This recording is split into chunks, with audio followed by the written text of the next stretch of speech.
अभी हमने सीखा कि हम किस तरह से क्यूब को फाइंड आउट कर सकते हैं, है ना। तो अब हम सीखेंगे कि हम क्यूब रूट को कैसे फाइंड आउट करेंगे। हम स्क्वायर रूट को फाइंड आउट करना भी सीख चुके हैं, है ना। यदि हम स्क्वायर रूट को फाइंड आउट कर सकते हैं तो हम आसानी से क्यूब रूट को भी फाइंड आउट कर सकते हैं, क्योंकि स्क्वायर रूट को फाइंड आउट करने के लिए हमारे पास 3 स्टेप थे। फर्स्ट स्टेप था वहां पे कि हमें यूनिट प्लेस को चेक करना है ना। उसके बाद सेकेंड स्टेप था हमारे पास कि जो रिमेनिंग पार्ट रह गया उसको डिसाइड करना है, और फिर हमारे पास 2 आंसर्स आते थे। हम फाइनली थर्ड स्टेप में उन 2 आंसर में से एक आंसर को फाइनलाइज कर देते थे। इसका स्क्वायर रूट ये है, ठीक है। तो स्क्वायर रूट को फाइंड आउट करने के लिए हमारे पास 3 स्टेप थे, लेकिन जो क्यूब रूट है उसको फाइंड आउट करने के लिए हमारे पास सिर्फ 2 स्टेप्स है। लेकिन जो 2 स्टेप के लिए मेथड अप्लाई होगा उसको बताने से पहले मैं आपको ये बता दूं, जो मेथड हम लोग अप्लाई करेंगे वो केवल परफेक्ट क्यूब पर ही अप्लाई होगा, क्योंकि जो हमने ये पढ़ा था कि जब स्क्वायर रूट हम लोगों ने फाइंड आउट किए थे तो जितने भी स्क्वायर्स के नंबर्स थे हमारे पास वो उन्हीं नंबर पे एप्लीकेबल थे जो परफेक्ट स्क्वायर्स थे, है ना। तो सिमिलरली हमारे पास जो परफेक्ट क्यूब रहेगा उसी पर ही ये मेथड अप्लाई होगा। वैसे भी बैंक एग्जाम में मोस्टली जो भी नंबर्स हमारे पास आते हैं वो हम एज्यूम करके चलते हैं कि वो परफेक्ट क्यूब है, ठीक है। अगर कोई नंबर आपके पास अप्रोक्सीमेशन का आता है तो वो परफेक्ट क्यूब हो भी सकता है और नहीं भी हो सकता, तो इस केस में हम मानकर चलेंगे कि वो परफेक्ट क्यूब है। अदरवाइज हम उसे अप्रोक्सीमेशन के लेक्चर्स में फाइंड आउट करेंगे। बैंक्स के एग्जाम में सिंप्लीफिकेशन के जितने भी क्वेश्चन क्यूब से रिलेटेड होते हैं वो परफेक्ट क्यूब के ही होते हैं। तो आइए देख लेते हैं कि हम किस तरह से 2 सेकेंड्स में हम क्यूब्स को फाइंड आउट कर सकते हैं। यहाँ हमें नंबर दे रखा है और क्यूब रूट दे रखा है। अगर नंबर एंड विद 1 है तो उसका क्यूब 1 रहेगा, अगर एंड विद 2 है तो उसका क्यूब रूट 8 होगा, 3 है तो उसका क्यूब रूट 7 होगा, 4 है तो 4 होगा, 5 है तो 5 होगा, 6 से एंड हो रहा है तो 6 होगा, 7 से एंड हो रहा है तो 3 होगा, 8 से एंड हो रहा है तो 2 होगा, और अगर 9 से एंड हो रहा है तो उसका क्यूब रूट 9 होगा। तो आप इस पैटर्न को बहुत अच्छे से समझ चुके हैं कि अगर जो नंबर एंड हो रहा है 1 2 3 4 5 6 7 8 9 से उनका क्यूब रूट क्या रहने वाला है ना। तो आपको ये पैटर्न भी याद हो गया होगा, तो आपके लिए इजी है कि आप किसी भी नंबर का क्यूब रूट इजीली निकाल लोगे। हमने ऐसा पैटर्न स्क्वायर रूट में भी फॉलो किया था, है ना। वहां पे पॉसिबिलिटी थी कि अगर नंबर एंड विद 1 है तो उसका स्क्वायर रूट 1 भी होगा, हो सकता है, और 9 भी हो सकता है ना। वहाँ 2 पॉसिबिलिटीज थी, तो यहाँ पर 1 पॉसिबिलिटी है, तो 1 स्टेप तो यहीं से खत्म हो गया, क्योंकि 2 पॉसिबिलिटी में हमारे लिए ये जानना जरूरी हो जाता है कि जो 1 नंबर है वो फाइनल आंसर है या जो सेकंड नंबर है वो फाइनल आंसर है। तो 1 स्टेप तो यहीं से डिडक्ट हो गया, खत्म हो गया।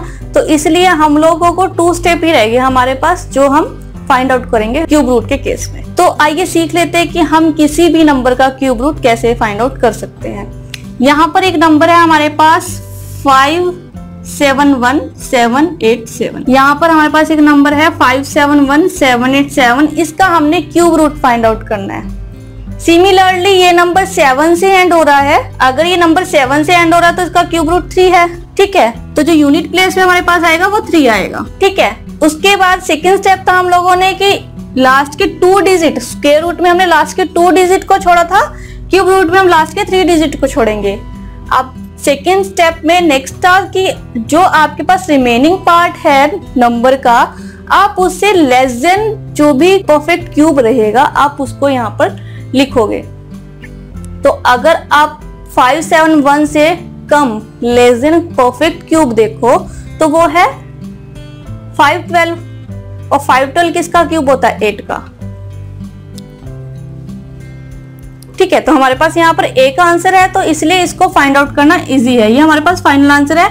हमने कुछ भी पेपर पे बिना लिखे सिर्फ 2 स्टेप्स को अगर आप फॉलो कर लेते हो ना स्टेप को, तो आपके लिए बड़ा इजी हो जाता है कि आप कैसे क्यूब्स को फाइंड आउट करोगे।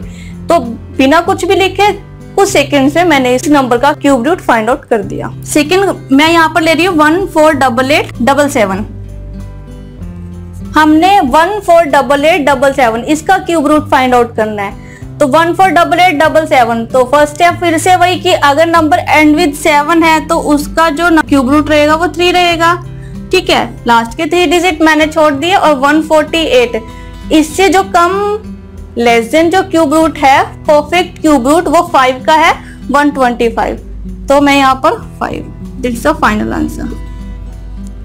ठीक है, तो 148877 का परफेक्ट क्यूब हमारे पास है 53। नेक्स्ट मैं यहाँ पर एक एग्जांपल और ले रही हूँ 85184, इसका हमने क्यूब रूट फाइंड आउट करना है। 85184, अब 4 से एंड हो रहा है तो इसका क्यूब रूट 4 होगा, जो यूनिट प्लेस पे आएगा। लास्ट से डिजिट मैं छोड़ रही हूँ, यहाँ पे लीव कर रही हूँ। 85 से कम जो क्यूब रूट होगा 4, 64, 4 का जो परफेक्ट क्यूब होगा 64, तो ये 4 का क्यूब है। 44 परफेक्ट क्यूब है 85184 का।